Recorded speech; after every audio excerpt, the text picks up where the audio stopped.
The role of the United States in mediating the Israeli-Palestinian conflict is almost as old and as complex as the conflict itself.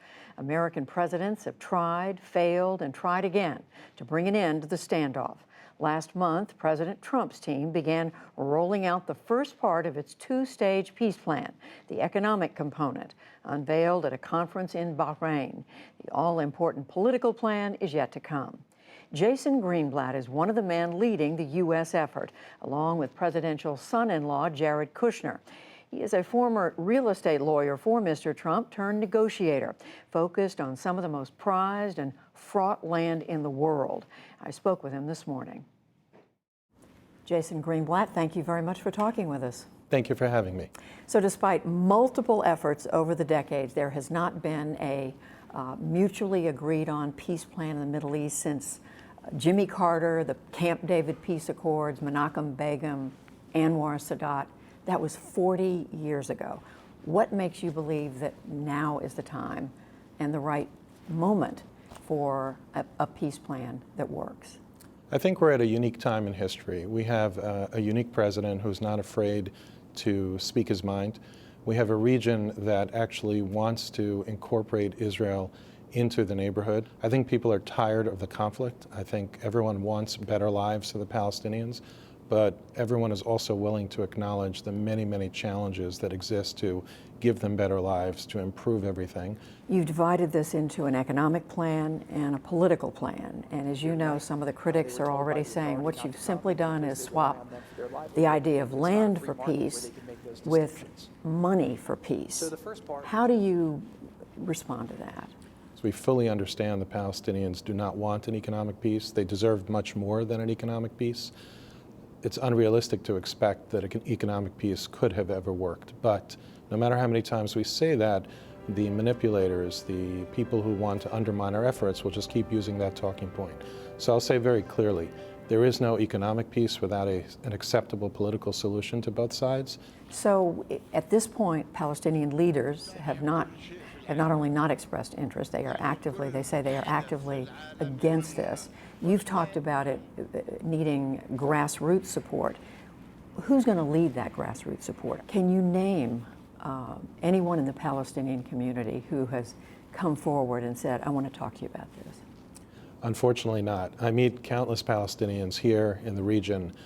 They know I'm very active on Twitter, and no matter how great the meeting goes, and almost all of them are great, even if they're tough discussions about U.S. policy, they always plead with me when they leave, please do not tweet about our meeting, please do not tell who you met with. And I have to respect that. When they go home, they are afraid, and that's unfortunate.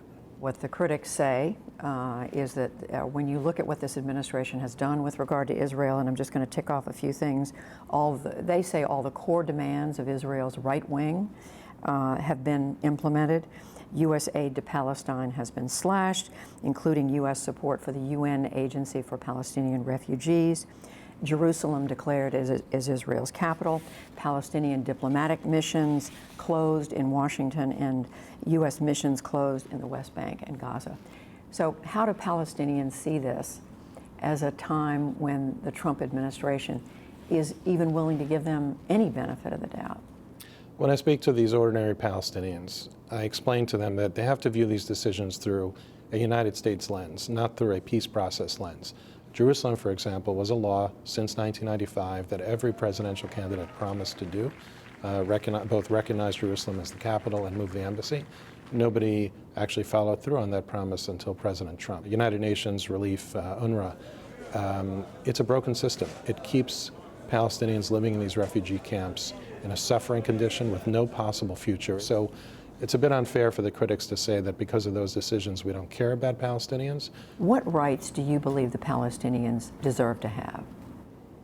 The rights is a big word. I mean, I think our hope is to give Palestinians as great a life as the Israelis have, with everybody in the region being secure as possible. I think Mr. Kushner has said that he supports Palestinian self-determination. What does that mean? I don't want to get ahead of the plan. One of the decisions we made strategically is not to disclose any element of the plan, because then people will start attacking each element of the plan. But suffice it to say that in the roughly 60 pages of the plan, that question is answered, and our goal is to give the Palestinians everything possible with respect to that and anything else, so long as Israel's security is not affected in a negative way. Is there still a possibility of a two-state solution here? The reason we don't use that term is you can't take a conflict as complex as this and boil it down to those three words. So we've avoided the slogan, if you will, but the 60-page plan will address everything, including that question.